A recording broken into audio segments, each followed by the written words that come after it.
Hello, ഇന്നൊരു വാട്ടയറ്റോണെ flight from Kochi to Doha നോക്കിയാലോ? ഞാൻ ബട്ടർ ചിക്കൻ വിത്ത് റൈസ് ആണ് പറഞ്ഞത്. എപ്പോഴത്തെയും പോലെ ഞാൻ ഈ ഒരു ബൺ ഫസ്റ്റ് തന്നെ കഴിച്ചു. നല്ല സോഫ്റ്റ് ആയിരുന്നു, ടേസ്റ്റ് ഉണ്ടായിരുന്നു. പിന്നെ ബട്ടർ ചിക്കൻ വിത്ത് റൈസ് ഞാൻ ഇതിന് മുന്നും ഓൾറെഡി കഴിച്ചിട്ടുണ്ട്. അപ്പോൾ എനിക്ക് 3 ഓപ്ഷൻ കിട്ടിയപ്പോൾ ഇത് തന്നെ വേണം എന്നുണ്ടായിരുന്നു. കാരണം നല്ല ടേസ്റ്റാണ്. പിന്നെ ഒരു പയർ കറിയും ഉണ്ടായിരുന്നു അതിൻ്റെ കൂടെ. അങ്ങനെ അത് ഫുള്ള് കഴിച്ചു. പിന്നെ ഞാൻ എക്സ്ട്രാ ഒരു കോള വാങ്ങിയിട്ടുണ്ടായിരുന്നു എനിക്ക് നല്ല ദാഹം തോന്നിയപ്പോൾ. അപ്പോൾ ഞാൻ ഫുഡ് കഴിച്ച ഉടനെ അതെടുത്ത് കുടിച്ചു.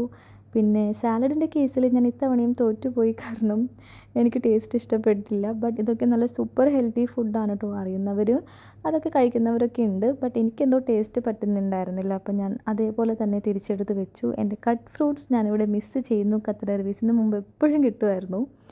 And favourite part dessert 100 out of 100 ആണ് കേട്ടോ. നല്ല സൂപ്പർ സാധനമായിരുന്നു. എനിക്ക് ഭയങ്കര ഇഷ്ടപ്പെട്ടു. അപ്പോൾ ഞാൻ ഇതൊക്കെയാണ് കഴിച്ചിട്ടുണ്ടായിരുന്നത്. ട്രാവലിൻ്റെ ഫുൾ വ്ലോഗ് ഞാൻ ചാനലിൽ ഇട്ടിട്ടുണ്ട്. കാണാത്തവരുണ്ടെങ്കിൽ കണ്ടു നോക്കണേ. ടാറ്റാ.